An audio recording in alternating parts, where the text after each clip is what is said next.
Hello everyone, welcome back to my channel. आप सभी का बहुत बहुत स्वागत है। और आज हम करने वाले हैं पार्ट 7। आप सभी को पता है ना कि हम कौन सी क्लास की हिंदी कर रहे हैं। ओके सो हम कर रहे हैं क्लास 5th की हिंदी, राइट। तो आज हम पढ़ने जा रहे हैं पार्ट 7, मेरा बचपन। अब आप देखिए, आप 5th क्लास में हैं तो अकॉर्डिंग टू मी आप लोग 10 साल के होंगे, अराउंड 10 साल के होंगे आप लोग, 10-11 साल के, right. 9, 10, 11, I know. Okay so कुछ चीज़ें ऐसी होती हैं जो हमें अपने बचपन की याद रहती हैं। लाइक हम बचपन में कितनी लड़ाइयाँ करते थे, हम लोग पानी से कितना खेले हैं, या फिर हम अगर जैसे कि आजकल तो आप लोगों को पता है कि देखो हम शहरों में रहते हैं, लेकिन जो गाँव की बात होती थी बचपन की, वो बहुत ही अच्छी होती थी। क्यों? क्योंकि हम लोग खेतों में घूम लेते थे और वहाँ पर कोई पार्क नहीं होते थे, पूरा गांव ही हमारे लिए पार्क की तरह होता था। लाइक कहीं भी घूम लिए, कहीं भी चले गए, पेड़ों पे चढ़ लिए, आम तोड़ के खा लिए, कोई और फल तोड़ के खा लिया, दोस्तों के साथ खेल लिया। और हम लोगों के खेल भी बहुत अच्छे अच्छे होते थे। लाइक उनमें ना पैसा नहीं लगाया जाता था। लाइक कोई चीज़ ख़रीदने के लिए आपको पैसों की ज़रूरत नहीं होती थी। जैसे कि एक गेम की हम बात करेंगे तो गुल्ली डंडा, राइट। तो गुल्ली डंडा कैसा होता था? कुछ नहीं, आपको पेड़ पे चढ़ना है, एक टहनी तोड़नी है सीधी सी, और फिर एक उससे गुल्ली बनानी है, एक डंडा बनाना है। और उस गेम को खेलने के लिए ज़्यादा से ज़्यादा 2 लोग भी काफ़ी होते थे। तो ज़रूरत नहीं थी कि बहुत सारे लोग आएँ तब हम ये गेम शुरू करें।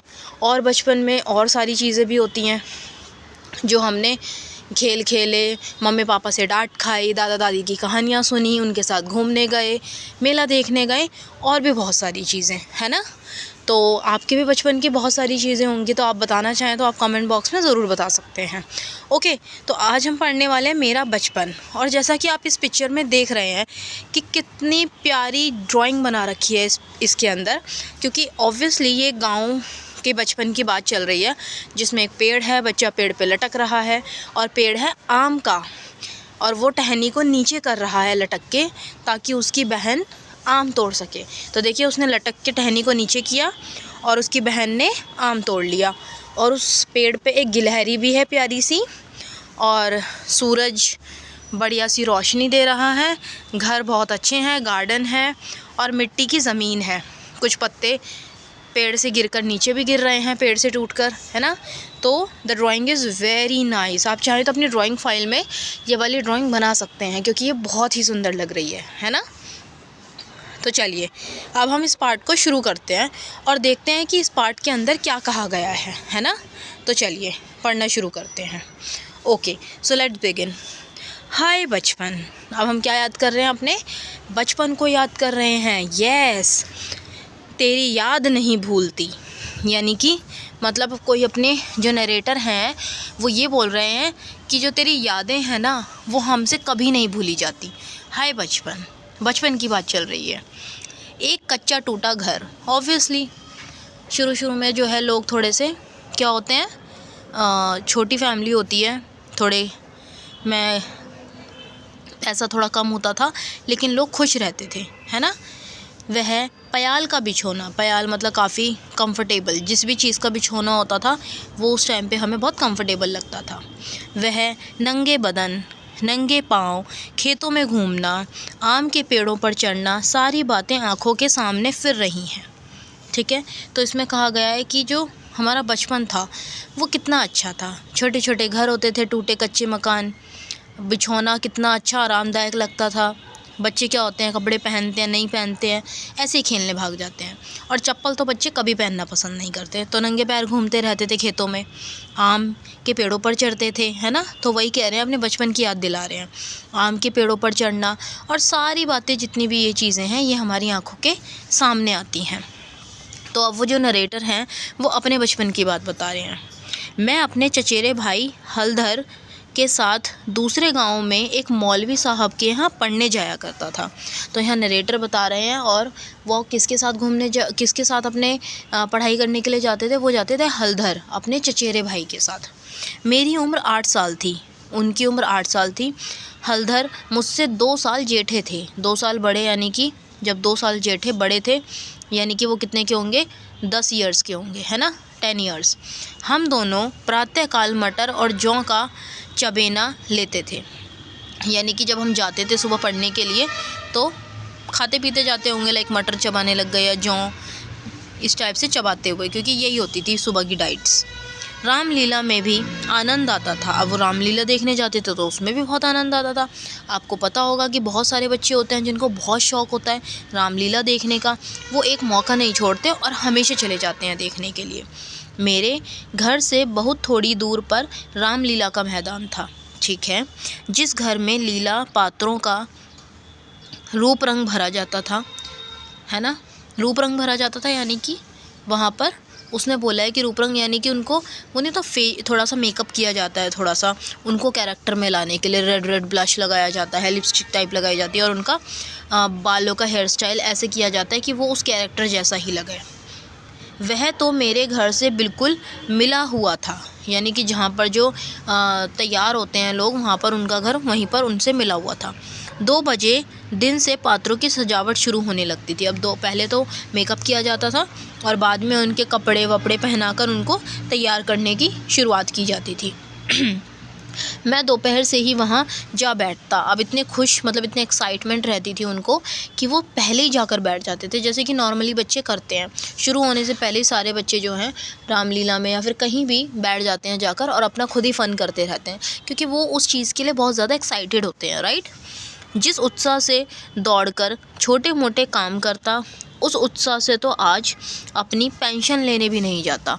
यानी कि वो अपने इतने ज़्यादा बचपन की बात बता रहे हैं कि आज वो अपने काम से रिटायर भी हो चुके हैं और अब वो अपनी पेंशन ले रहे हैं, तो हर महीने उनको पेंशन मिलती है। तो वो ये कहना चाहते हैं कि मैं इतना तो अपनी पेंशन की एक्साइटमेंट भी नहीं रहती मुझे आज के टाइम पे, जितनी उस टाइम पर मुझे छोटे मोटे काम कोई बता देता था तो मैं कितना दौड़ दौड़ कर उस काम को किया करता था।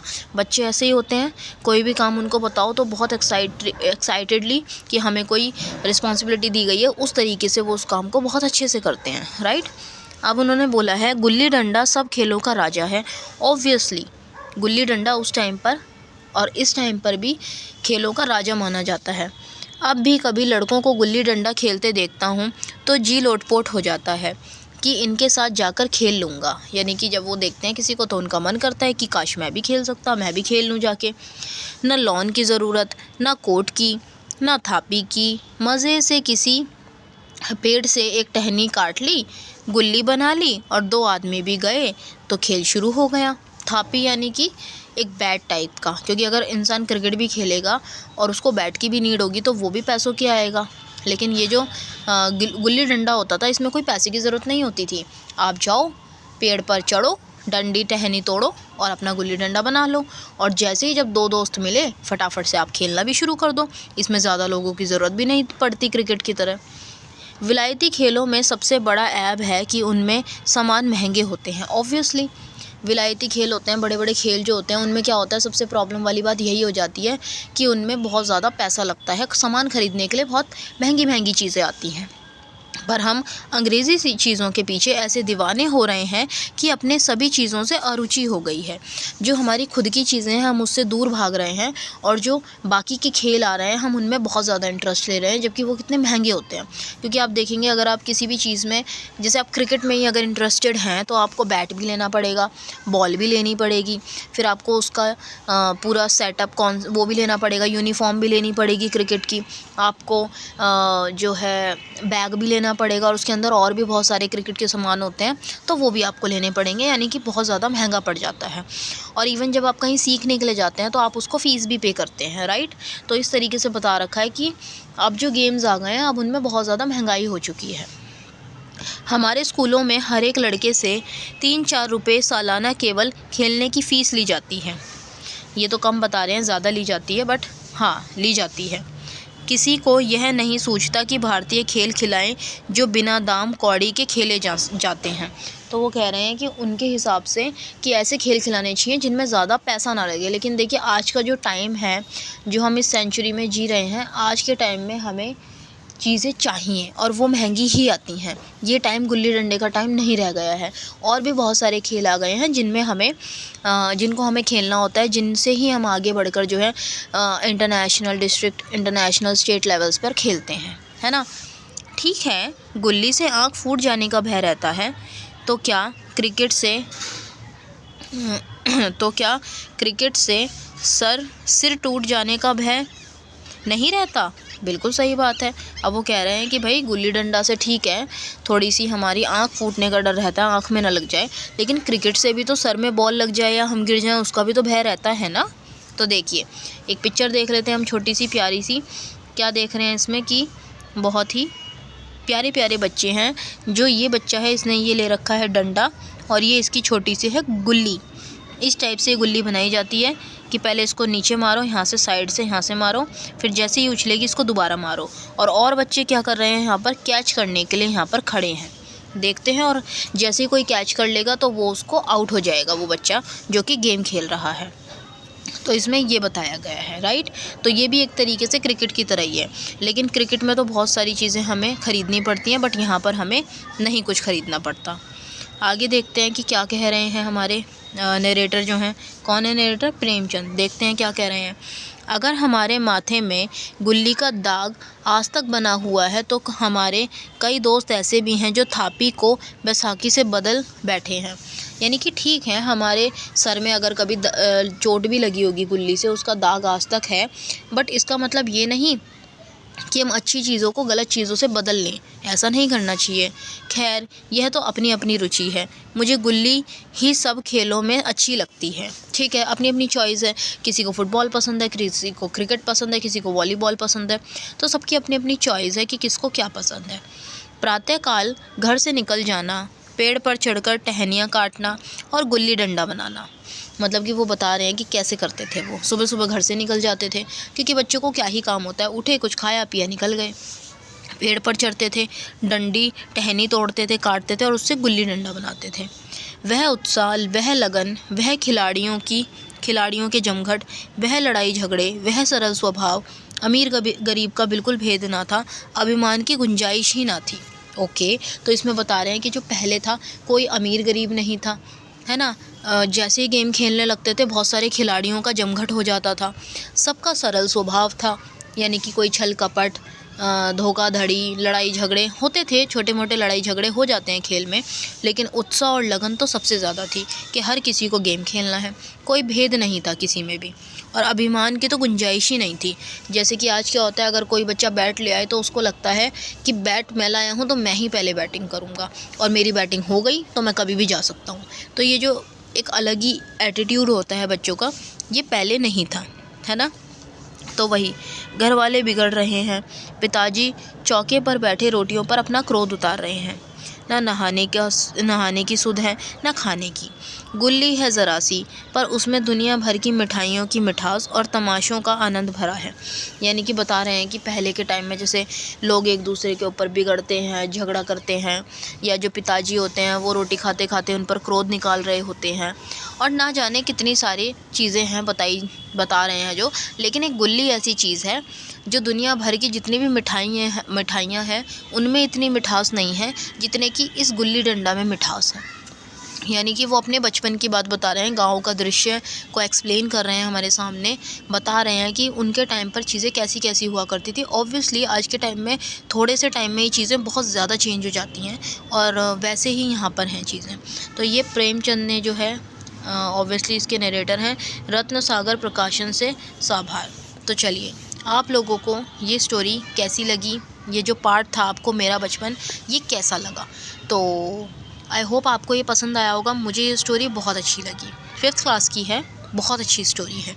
आप भी अपने बचपन की बातें अपने दोस्तों के साथ, अपनी मम्मी पापा के साथ शेयर कर सकते हैं, और क्लास में अपने टीचर के साथ भी शेयर करते हैं। ये बहुत अच्छी चीज़ है, आपको शेयर करनी चाहिए। सबको अपने बचपन की बातें एक दूसरे को बतानी चाहिए, राइट। तो अगर आपको वीडियो अच्छी लगी हो, मेरे समझाने का तरीका आपको बहुत अच्छा लगा हो, तो आप वीडियो को लाइक करिए, चैनल को सब्सक्राइब करिए, क्योंकि देखिए हिंदी हम सारे चैप्टर्स कंप्लीट करेंगे 1 बाय 1, और पूरी बुक हम कंप्लीट करेंगे। उसके बाद हम इंग्लिश की सीरीज़ और भी चीज़ों के सब्जेक्ट्स की सीरीज़ भी लेकर आएंगे। ओके, प्लीज़ चैनल को सब्सक्राइब करिए और कमेंट करके ज़रूर बताइए, और वीडियो को लाइक ज़रूर कर दीजिए। ओके, तो मिलते हैं सेकंड वीडियो में। Bye bye.